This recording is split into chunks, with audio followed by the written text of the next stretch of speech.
Hello, my name is Karen Gala. I'm the Executive Director of the Council on Food, Agricultural, and Resource Economics.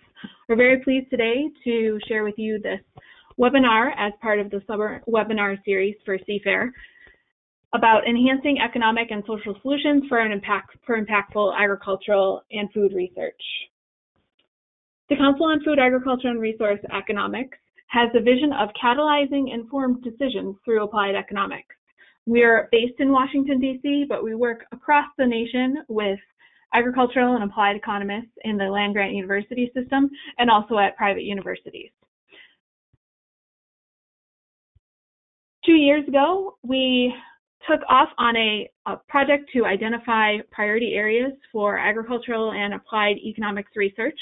Because the profession is so vast in what it covers and diverse, the Priorities and Solutions Project ended up having several priority areas, and they are described in the report on the CFAIR webpage that's called Priorities and Solutions. The project leaders and steering committee of that report were numerous. This is the steering committee, so you see that in accordance with the many disciplinary viewpoints or approaches that folks in the profession use to address food security, nutrition and health, agricultural trade, farm economics issues, etc. That's represented in the people that you see here. We also had other authors and reviewers participate, as well as speakers, and so just wanted to point out the numerous amounts of expertise that went into this project. We came up with 10 priority areas.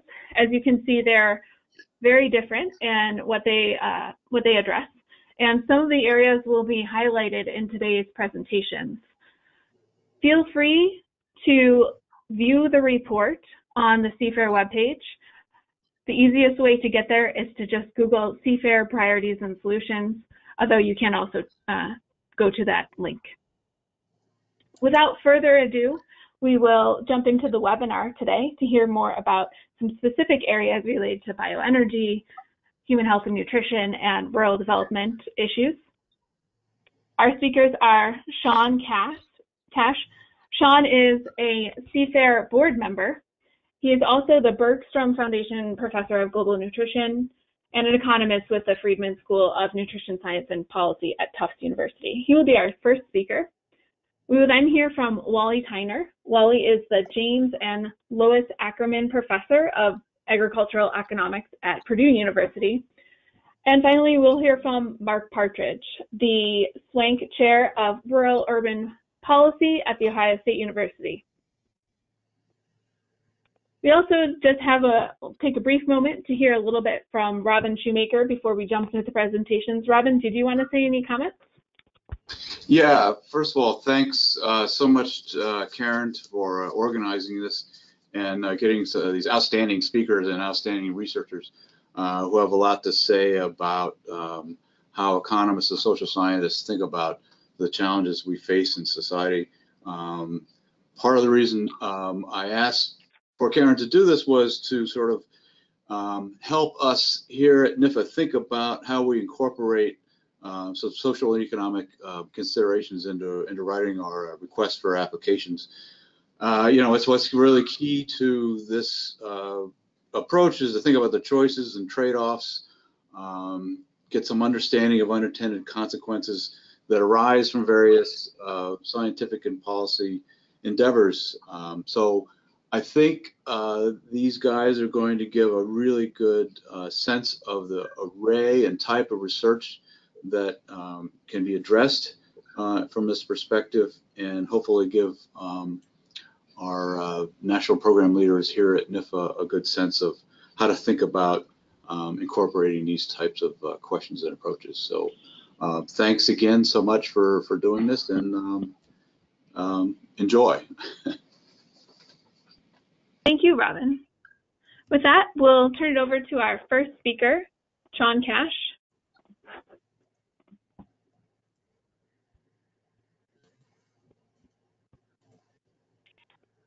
Thank you, Karen and Robin, for organizing things, and thank you everyone here for your attention today. As Karen mentioned, I'm an economist who works in an interdisciplinary setting at the Friedman School of Nutrition Science and Policy at Tufts University. So I actually spend a fair amount of my time thinking about how economics fits in with larger questions of food and nutrition. I hope I can communicate some of that broader relevance to you today. As most of you are well aware, NIFA activities already acknowledge the key role that economic and social science analysis can play in enhancing its activities. For example, NIFA RFAs may request that applications include a section providing a justification for the system studied relevant to improving the economic, social, and environmental sustainability of agriculture, that projects must address social, economic, and/or behavioral barriers to the adoption of the proposed practice, or in programs such as the Specialty Crop Research Initiative, that stakeholder relevance from affected industry players be illustrated through support letters or through a formal review process. But what do we think of when we think of economic aspects of, in my case, nutrition, food safety, and food policy? Some of the things that come to mind are perhaps fairly obvious economic questions, such as the costs and benefits of regulatory programs, the cost of illness and health care, the need for a trusted and healthy food supply for both domestic consumption and for trade, food costs and household access to sufficient food and healthy diets, and aspects of economic policy, such as food price interventions and changing consumer behavior, things such as fat taxes, sugar-sweetened beverage taxes, or dietary subsidies for SNAP participants. All these things are obviously important areas of inquiry, but this is only a subset of where economic analysis can contribute to NIFA's work and goals. Instead, what I hope to communicate in my remaining time is that socioeconomic analysis is crucial in areas that are not obviously economic research topics or projects. I'd like to encourage you all to consider promoting, if not demanding, the economic contribution to a much broader set of questions. For example, how consumers respond to things such as health and food safety information, the nutrition facts panel, or front of package labels can only be truly understood in the context of consumer decision-making that also considers price, taste, and other factors. Consumers are making complicated decisions in a marketplace where price, where availability matters just as much as these interventions that we're seeing pop up in the marketplace, whether they be policy mandated or industry initiated. Economic analysis on food choice explicitly incorporates this sort of multi-attribute thinking. Another example is that when we consider health issues such as food insecurity or obesity, we also need to keep in mind that many of the drivers of what is available to U.S. households are economic in nature. Disparate influences such as trade policy, as we've been hearing a lot about in the news the last few weeks, agricultural support programs, transportation and food storage technology, etc., can all influence the food we eat and the health outcomes we see. If we're not thinking about this in the context of the economic systems in which we all operate, we're going to be missing an important part of the story, and perhaps either being overly optimistic about the potential for new products or policies to influence positive change, or missing some things that might undermine our best intentions. Another area is in the topic of behavioral economic insights that have helped us understand how we might influence food choice and health outcomes without resorting to more heavy-handed policies such as bans or marketing restrictions in schools, restaurants, or even at the products that we consume in our homes. This slide here is from a study that showed that simply altering the featured sandwiches list at an actual restaurant could lead people to healthier restaurant choices without having to change any of the actual offerings available on the menu. This type of low-cost approach that doesn't actually restrict choice but still encourages healthier consumption patterns are seen by many as win-win-win approaches to improving dietary health. Some other areas where economic insights can help us better understand food and nutrition problems include issues such as time use patterns in food preparation and consumption behavior. We only have 24 hours in the day, and for many consumers, this time budget is as, or even more pressing than financial constraints. More broadly, we must strike a balance between health versus other societal goals given limited policy resources. Households, companies, and policymakers all care about many things at once. We can't just think about even something as important as nutrition in isolation from all of these other societal goals and the limited resources available to pursue them. So before I wrap up my comments today, I'd like to provide a few examples of economic angles to nutrition research that I think helps illustrate the broader relevance of economic analysis in NIFA's activities that we've been discussing today. In the first example, funded by the USDA, Capturing Changes in the U.S. Food Supply and Nutrient Intake Patterns, my colleague Neil Hooker at Ohio State University looked at changes in product composition and integrated this into population-based dietary intake assessments and grocery store sales data to inform U.S. policy recommendations. Food product formulations can change frequently, with potentially large consequences for nutrition and health, but only to the extent that people are actually purchasing and consuming the reformulated products. Approaches such as what Neil and his colleagues took here can help us understand the real impact of this on the well-being of U.S. households. In the second example, NIH-funded researchers at the University of Illinois Chicago looked at the relationship between local and state sugar-sweetened beverage taxes, actual purchase patterns, and ultimately people's weights. As most of you know, various cities and localities have undertaken differential taxes on sugar-sweetened beverages. Understanding the real impact of this requires looking across these jurisdictions with detailed data and clever analysis to tease out what can or cannot be attributed to the imposition of such taxes. The third example is one of my own studies conducted with AFRI support, a retail coupon intervention to promote healthy snack options among adolescents in convenience stores, also known as the CHOMS Project. In this work, we looked at what kids do with their own money when they're spending it in stores. As you might know, kids spend billions of dollars of their own money each year, and much of this is on food. Unfortunately, almost always on junk food. We worked in communities around Boston where school children were regularly stopping at corner stores before or after school and looked to influence what kids purchased by providing discounts on healthier snack items in these stores.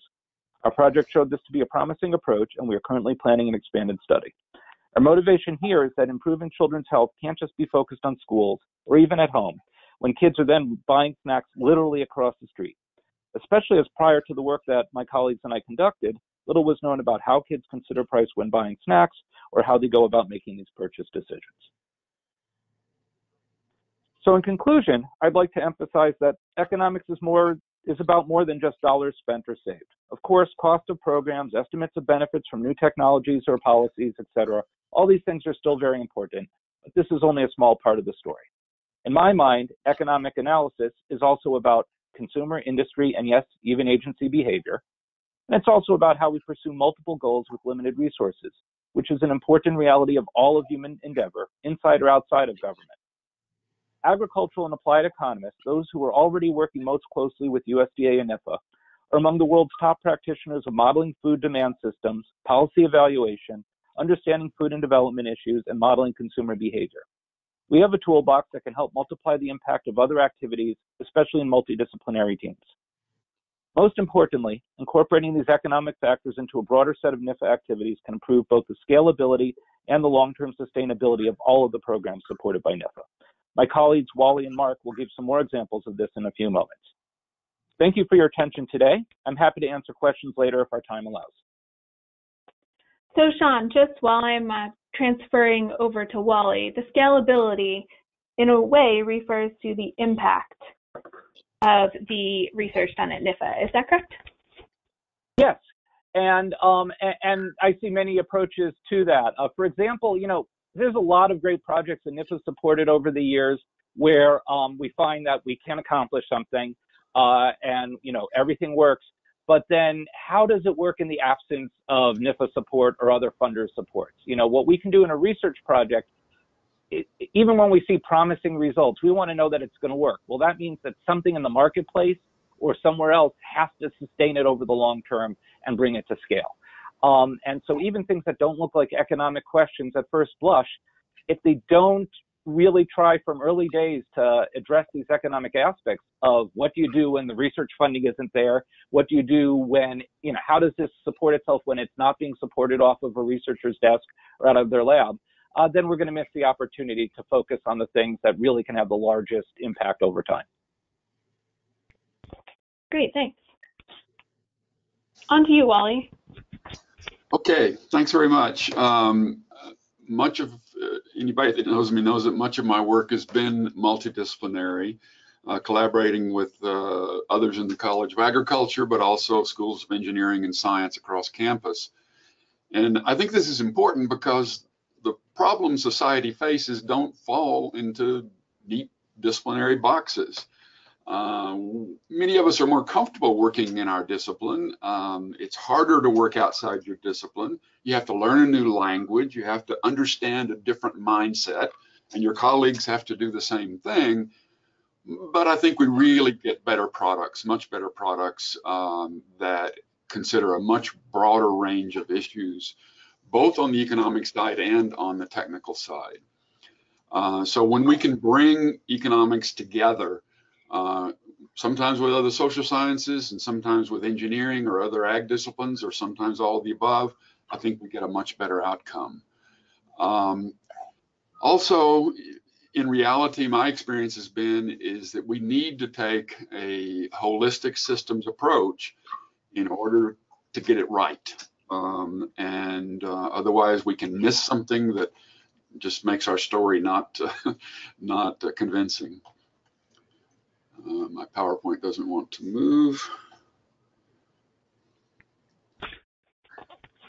What? Okay, there we go. Okay, so where can we, what roles, what contributions can ag economists make? One important area is techno-economic analysis. We do a lot of this in the energy area. New pathways are being developed all the time. What are the effects on greenhouse gas emissions? What are the effect? What do they cost? What kind of policies would it take to get them into the market?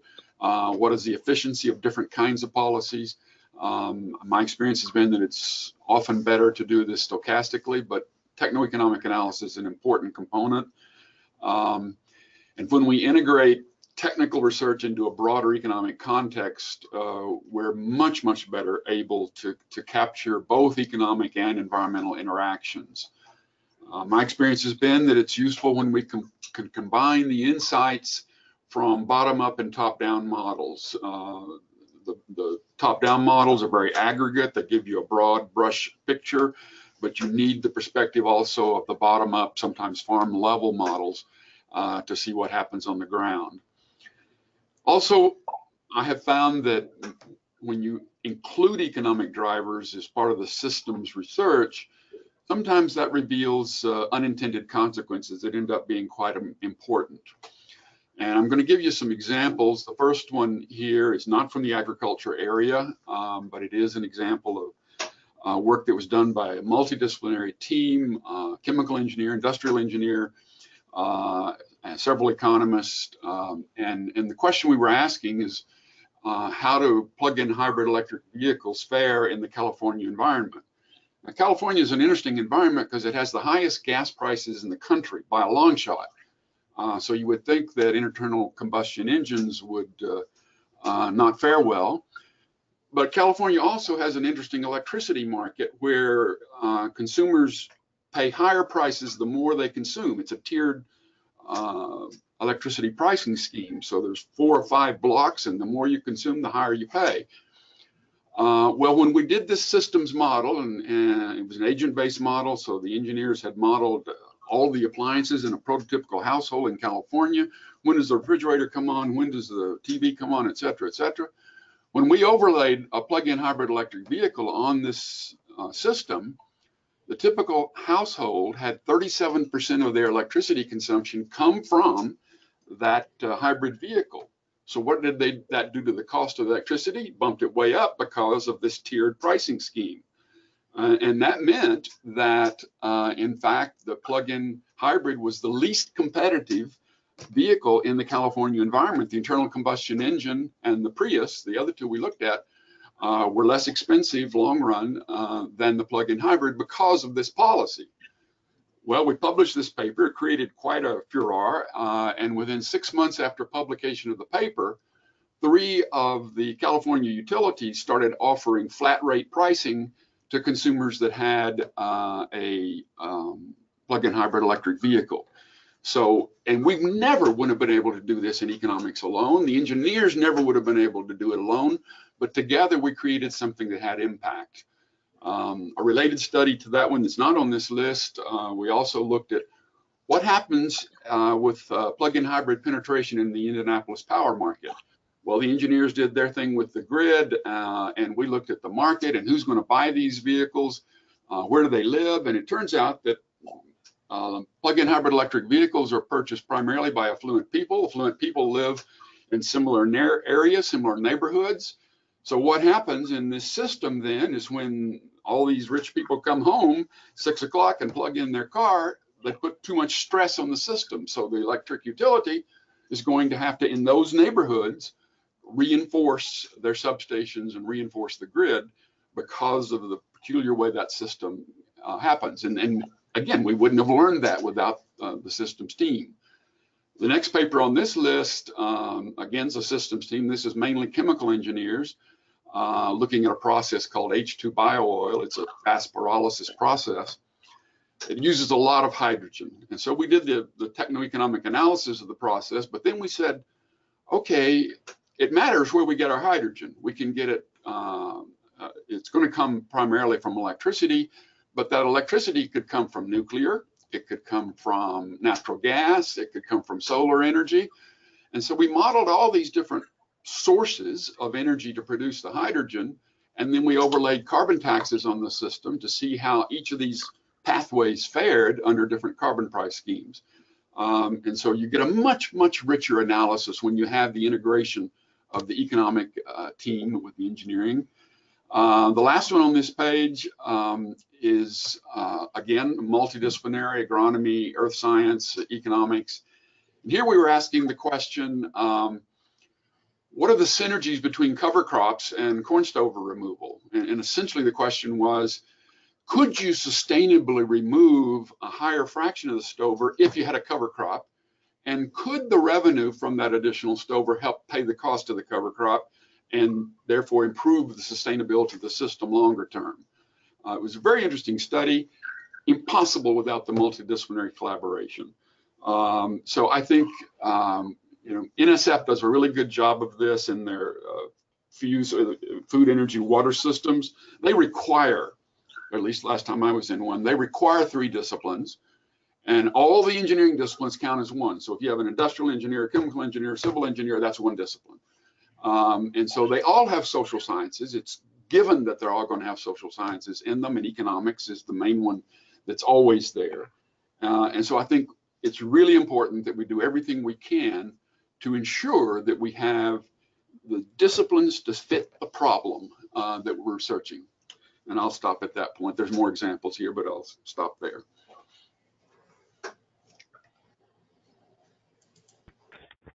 Okay, thanks, Wally. When you're working with other disciplines, do you find that there is a convergence period where you need to kind of come together on similar definitions of things, or have you found differently? Yes and no. The plug-in hybrid paper in California, we were sort of going along, and the engineers had sort of an engineering bent to it and then we had this meeting, and I looked at the whole big picture and said, hey guys, we're not looking at this right.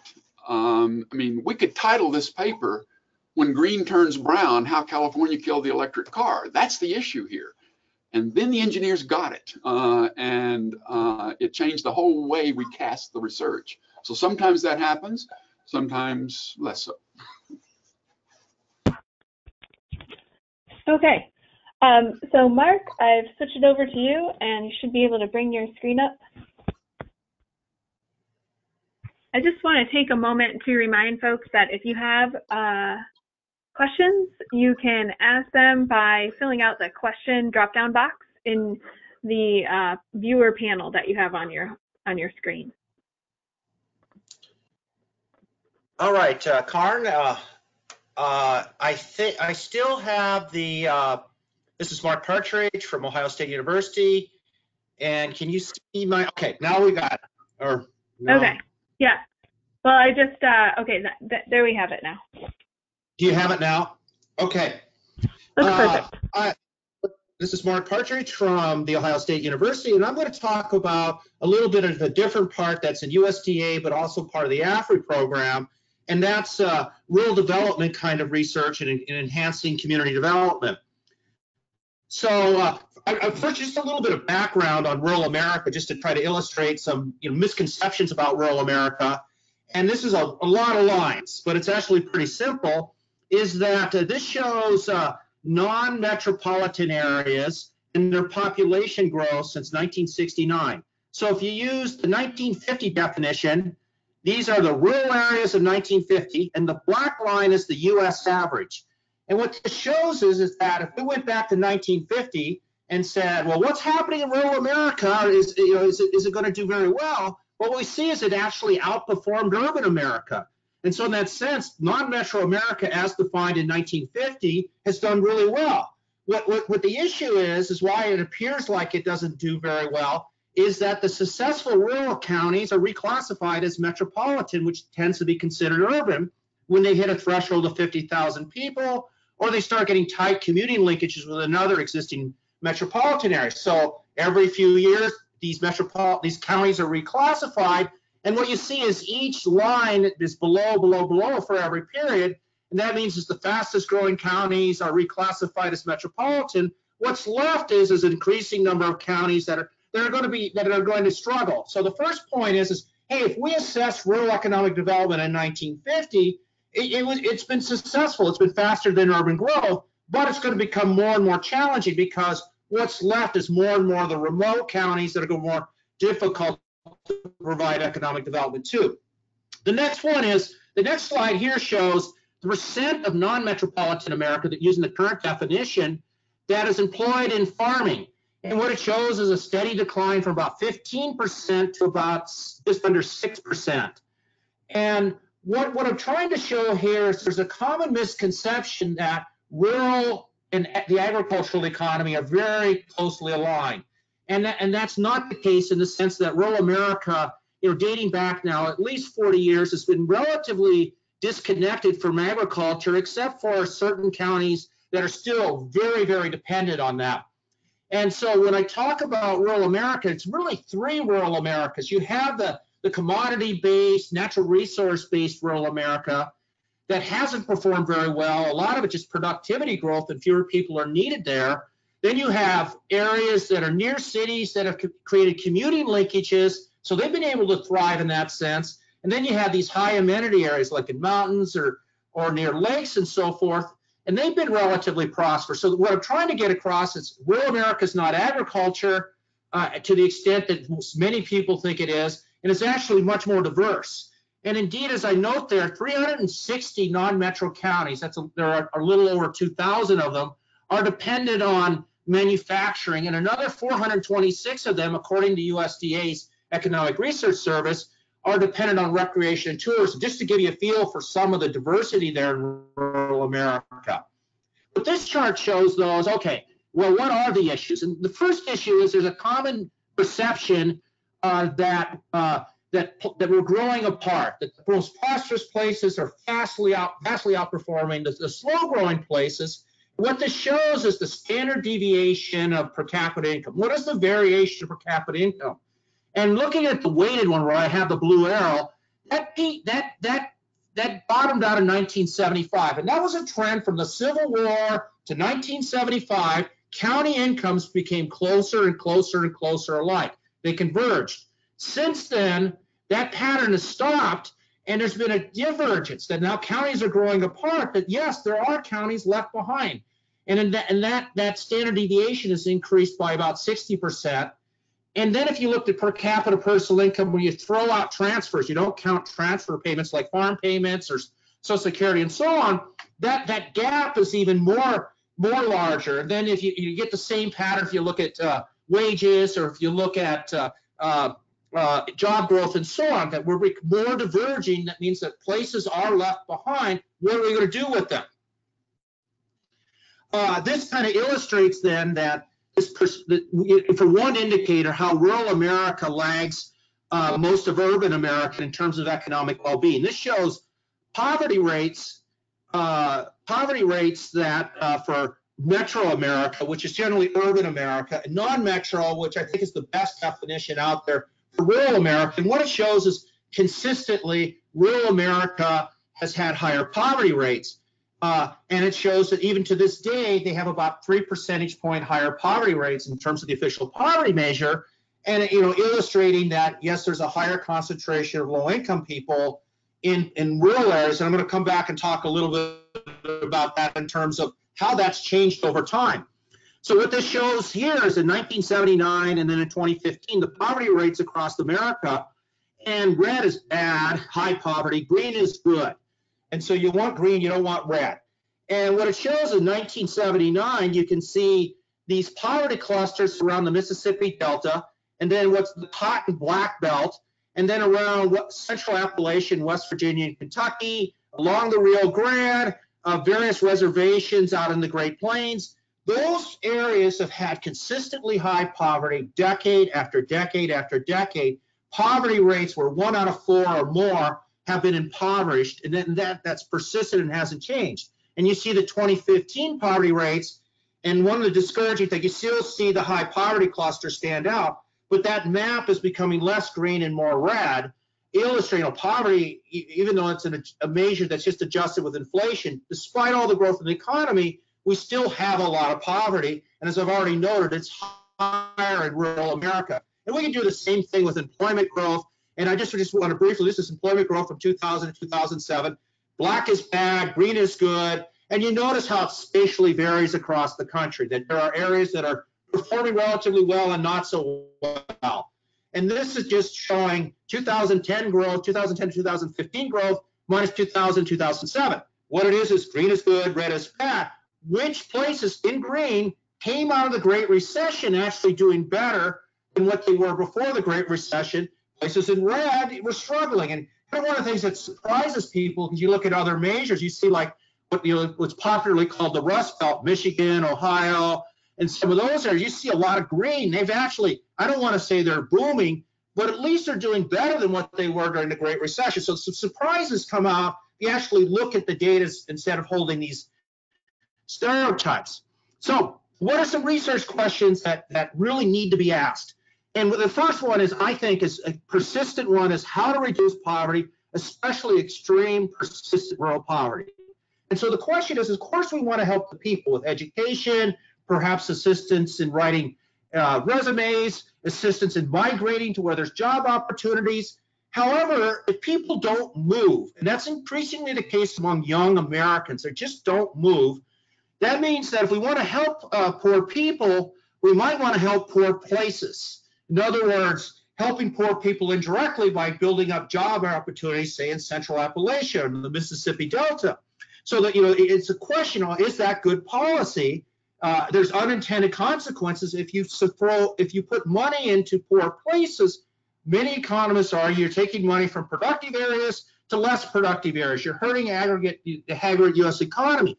Others say, hey, we're helping areas that help them take off. And so that takes research to figure out, should we help rural people or rural places? The next one is improving rural human capital. Economists have found that the best predictor of whether a place will grow in subsequent decades is whether they had high levels of education. And so how can we improve rural human capital, which greatly lags what you see in metropolitan America?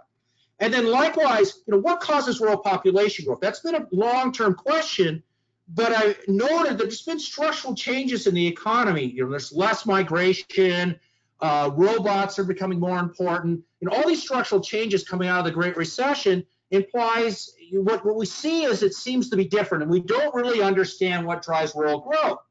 And it's really important to understand what is driving it, because do jobs follow people, or do people follow the jobs? In other words, good business climate, they create jobs, and the people move there to take the jobs. Or great quality of life, and people move there, and the jobs follow the people. And it's very important to know what is driving what, because if jobs follow people, if jobs follow people, then we want to say, we want policies that help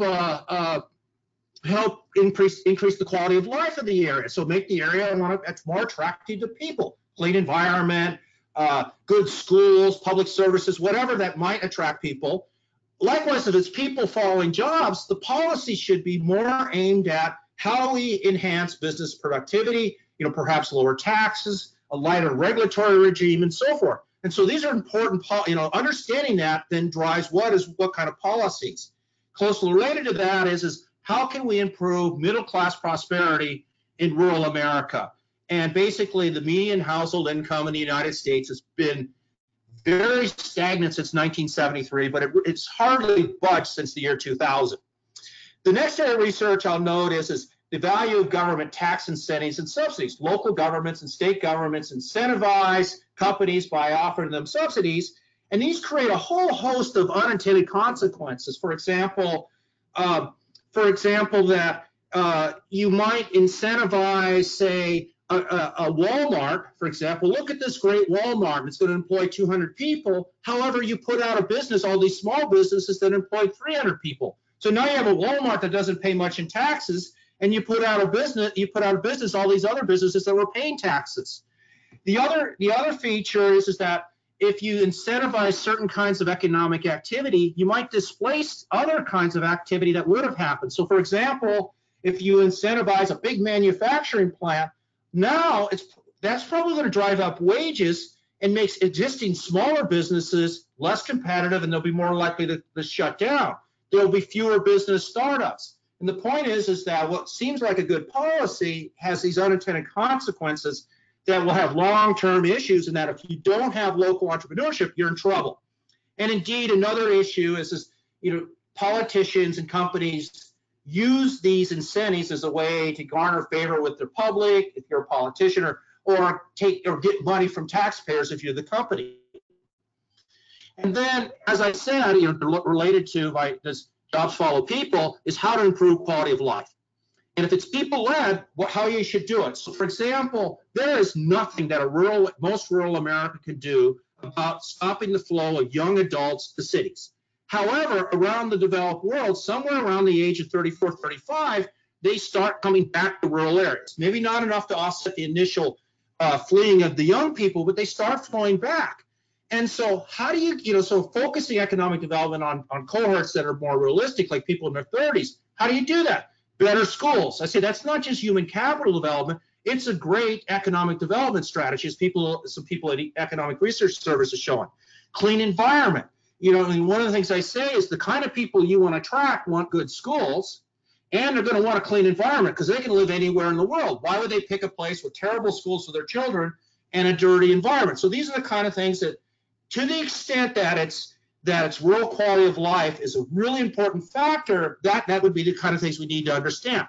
So assessing different economic development strategies, probably the most promising is what I say, build within, small businesses, entrepreneurs. I say that, but that's kind of the consensus of the profession. There's less chance of these small businesses offshore into China. The profits remain local because they're not a big corporation. They tend to purchase their supplies locally. And the thing that some research that I've co-authored, we find larger job multipliers from business startups than an equal number of jobs being created at existing firms, that there's these special effects. So how do we promote that in rural areas is really critical. And as I said, it's likely changed in the last 15, 20 years. Then questions of, I've mentioned how many counties are relying on tourism recreation. What should be done in that? Because people could say, well, those are low-wage jobs. How can we enhance those jobs? Resource development. Should we focus on our natural resources? In some areas, that's all they have. Mixed, diverse economic development. As I noted, a lot of rural America is dependent on manufacturing. And then how to better manage natural resource development. I'm thinking of energy development in particular. So it doesn't crowd out other economic activities. Like one of the things that you see where you see a lot of oil drilling is you will see a lot less small business startups because wages have got bid up. And that's one of the things that, commodity cycles, there's always the boom and there's the inevitable bust. And when the bust hits, if you don't have small businesses there, you're in trouble because there's nothing to cushion that. How to improve regional collaboration among governments because they tend to compete with one another rather than cooperate, because if you're sitting in Shanghai, China, and you're trying to make a business location decision, you don't care you don't care about one county versus another. You're only looking at a specific region.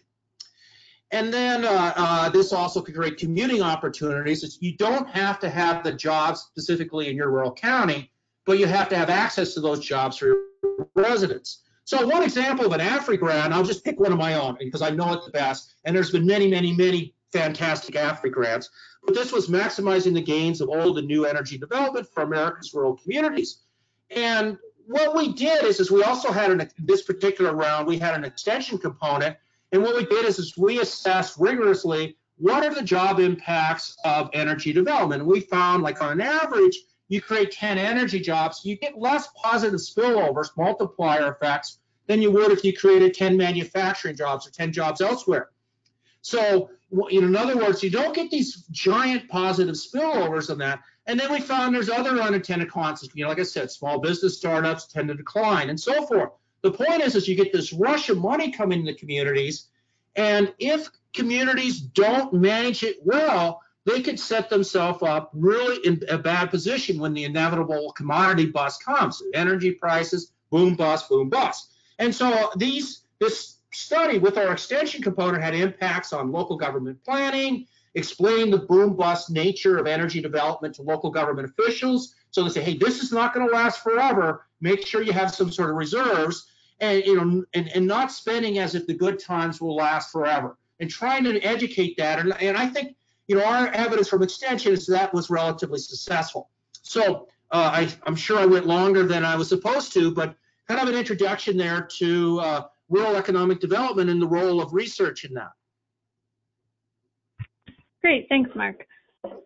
So one of the things that you mentioned is the impact of startups on economic growth or, well, economic vitality. And so I think that, we had a summit on research and delivery a little while ago, and the summit talked about the impact of not only USDA research, but also the impact of land-grant universities and the delivery system of the land-grant universities. And so, it'd be really interesting to learn more about sort of the impacts of the investments going into land grants and how those are realized through different development initiatives. I mean, are they entrepreneurial activities or are they not? So I don't know if there's opportunities to do that, but that's something that came up during that event. Yeah, that's an excellent point, Karin, in the sense that with the changes in how newspapers report news and other media report news in the last few decades, it's been harder to communicate our information. And I will say, on a positive front, I think that academia, led by the land-grant universities, have taken some steps to start changing that. But I will say that these AFRI grants are still so important because we won't get the basic knowledge we want to communicate without this kind of support. Great. So we'll take your questions, and if you enter your question, you can put it in the form that is on your screen, shown on your screen. You can also raise your hand and just verbally ask a question if you'd like. I know there's a lot of people on the phone. Don't feel like you have to introduce yourself. If you just signed on just to listen and not, tell us all who you are, that's fine too, no problem. We can deal with a layer of anonymity if you'd wish. So any questions from the audience? Or even comments from the other speakers about the presentations?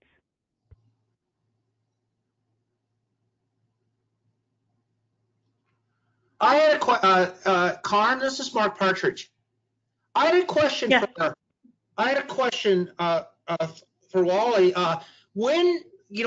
What kind of, there's certain kind of questions that if you get these giant multidisciplinary teams, it takes a long time to learn from one another, and you spend a lot of time trying to learn from one another. Where's the drawing line? Where's the point that we say that, okay, this is the kind of thing that we need a multidisciplinary team, or an issue that's focused enough that really should be handled by a certain area?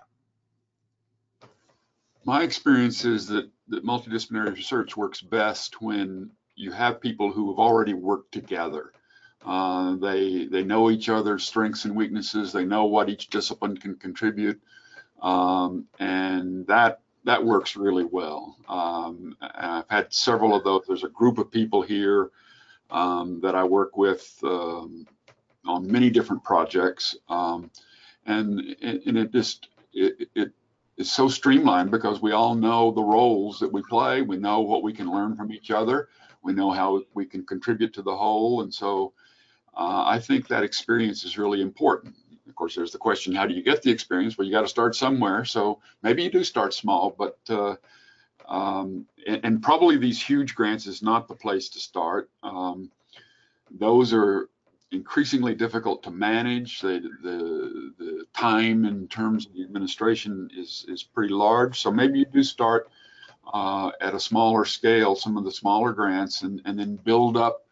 A lot of it's building confidence. The engineers and the agronomists and the like have to know that I'm going to deliver, and I have to know that they're going to deliver. And sometimes that takes time and experience. We have a question from the audience. The question is, in a recent study showed an increase in farmer suicide.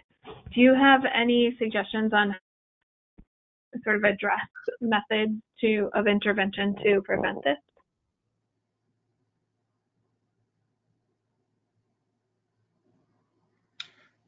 This is Mark Partridge. I'll just say that in that, that's obviously an area that you'd want, the public health community involved in, because they better know the data and the method, certain kind of medical interventions.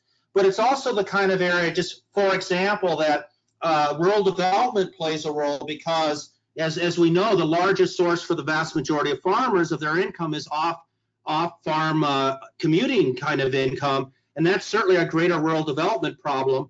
And though we haven't proven a link, there seems to be some sort of link between drug abuse, the opioid epidemic, and suicides with the lack of economic opportunities. At least there's correlation there. And so that would be the kind of thing that, though I don't have the answer, it's the kind of thing that yes, I think it's a great, so that needs to be done, and it's the kind of thing that economists can offer a lot of help for.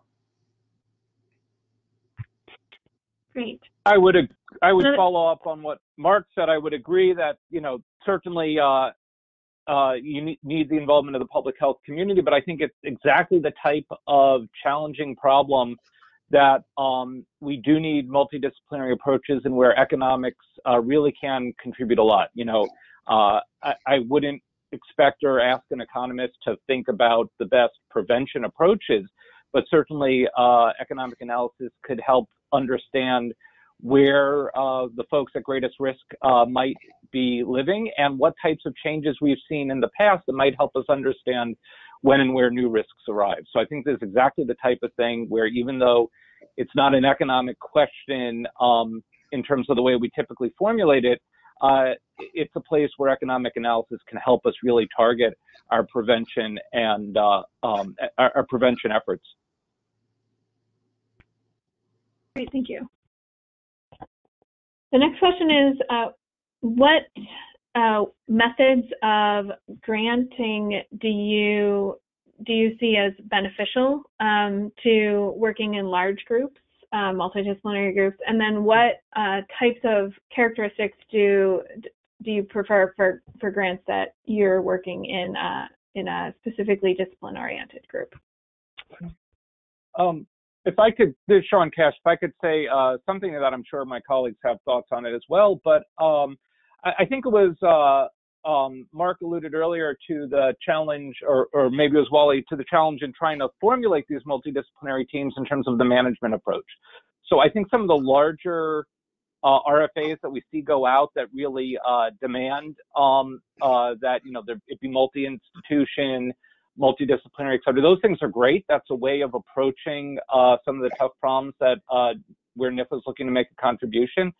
But I think what's sometimes missed are the opportunities for team building or some additional opportunities to help try to deal with those management issues. So I do think that smaller seed programs and not having the restrictions on seed programs that really often only target smaller institutions, but also having more seed programs available to help build up the proposals that will be really competitive and compelling when your review panels and staff are reviewing them would be helpful. So, I think kind of, small, medium, and large, and often with that that pipeline of building from small to large projects, and to make sure the teams are successful. So there's kind of a timeline for development of an issue within a discipline where it's it's the topic is being developed and understood, and then you can apply some of that knowledge and take it to a bigger project and possibly to a multidisciplinary team. Is that what you're saying, Sean? Oh, partially, or even just to get the multidisciplinary team understood. It's as a researcher, it can be very time-consuming and challenging for me to really. I might have an idea where I know I need contributions from lab scientists or engineers or other folks that I need to coordinate with, but it might be hundreds of hours to reach out and really build those teams. And of course, it's compelling, I think, to reviewers and to agency staff when those teams are already shown to be successful and well-functioning. But opportunities to really kind of get the team going. So not necessarily even a disciplinary project, but to start a small interdisciplinary seed project so that by the time we're putting in a large cap-sized grant or something, that we're really putting our best foot forward. And of course, there's only going to be a certain number of projects that are funded every year, but it's a good problem to have if agency funders are rejecting great proposals, because it means they're funding even greater proposals. Higher quality, yes. Okay, so another question is, how do we assess the economic impact of a research project or even a whole research program, or I guess, or the collaborative research projects that are going on in different regions? Is there a way to do that? Are there easy tools to assess the impact of research? I'll start. My experience has been, and I teach a graduate class in benefit cost analysis, and we cover some of those topics of estimating benefits of research. Is probably the hardest area to do benefit cost analysis in, because both the cost and the benefit side are hard to quantify. Even if you have, for example, great success in producing a new variety of something, what was the cost of that? Well, it has to include all the cost of the things that failed as well, because they were part of that breeding program. And similar on the benefit side, we have techniques to estimate benefits. We can use surveys. There are all kinds of things we can do, but none of them are easy. It's not I find doing benefit cost analysis on investment projects is the easiest. Next is on policy, comparing alternative policies. And I would like to see more of that in NEFA projects. It's great to say we're going to produce 50 billion gallons or something, but how are we going to do it? When the cost of doing it we know, and over the next decade is likely to continue to be more than fossil fuels, what policies could help us get there at most efficiently, at least cost?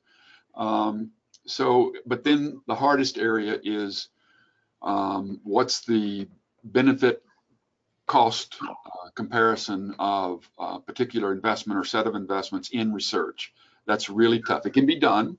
There's a literature on it, and a lot of that literature has been done by ag economists, but I think it's the hardest area. Thank you, Wally. I would add to Wally's comments that I think that one thing that strengthens that type of work, and we do have colleagues in our discipline who really do focus their expertise on trying to estimate the returns to research. But when there are research projects that are tracing that from early days and that are explicitly counting out, separating kind of what I'll call the administrative cost of research, the things that we're paying the researcher salaries or whatever else, and separating that out from other programmatic costs so that they can understand some of those from the get-go. I think that helps build higher quality data for which to make these estimates. Not discounting by any means any of the challenges that Wally alluded to, especially how do you include the cost of failures, because sometimes what we're really trying to do is estimate the returns not to a single research project, but rather to the whole process of research, which includes a lot of learning by failing. Hey, can I add Yeah. Just Mark Partridge. I was just going to add that one of the things I think would be helpful, there would need to be resources to do this, but have the researchers propose a section in their proposal of where of providing data so that it'd be easier, some sort of common form of data so that it'd be easier to evaluate the benefits of that research. Because right now, it's kind of they write up a report, and some have produced fantastic results, but it's really hard to measure, the ones that failed and the ones that succeeded and so on, because they're not in a common format that you can measure. So that would be one suggestion I have, and it's actually what the European Commission does, for example, and they do it in terms of policy, in terms of rural development. You have to produce data in a way that your project can be evaluated whether it worked. Great points. That kind of gets into the ways that economists cultivate new data sets and also use existing data sets. And so what I hear you suggesting is that there could be a plan of action to kind of think about what primary data sets could be developed in order to assess the impacts of research programs at this more sort of singular program level. And then eventually that could be kind of institutionalized as they've done more with the EU Commission. Is that along the lines of what you all are saying?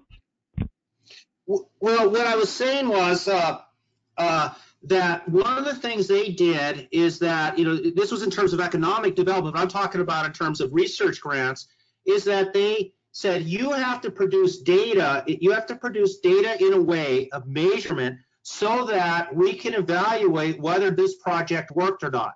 And, they try to, change the culture that some projects don't work. And that doesn't mean necessarily that it was a failure. We now know to do something else. But the same thing, I think, should be considered in terms of research projects, that providing, a grant team provides data in a way that some sort of common indicators of how successful it was. Super. Thank you. Robin, do you have any closing comments? We're at the top of the hour, and I just want to make sure that if you have any questions or comments, you're able to say them. Yeah. Thanks, Karen. I just a couple of things I heard from you guys. I really wanted to reiterate. Sean said at the beginning that we really want to pursue ways to improve the scalability and sustainability of the lessons that we learned from our research, and I think that's I couldn't agree more. I think that's something we really need to work at here at NIFA and to really support that those kind of considerations. The other thing, a point that Wally made, which was just kind of crystal clear, that problems don't fall into nice disciplinary buckets, and that's so true. And so so then holistic solutions really do. The holistic systems are required to get it right. And I think that's something we really need to emphasize. And then Mark provided some really nice illustrations of the unintended consequences when looking at policies. And I guess I couldn't agree more as well, Mark, on the point that EFRI grants are a good and useful vehicle for for looking at these questions and policy issues. So again, I really appreciate the talks you guys gave. I think they were extremely insightful. They really do illustrate the power and usefulness of social and economic science. And just thanks again for doing such a nice job. Karen? Thank you, Robin, for helping us to put this together. And thanks to everybody who attended. Please do know that these speakers are available to you if you'd like to reach out to them and ask them more questions. Thanks again, and everyone have a wonderful day. Thank you.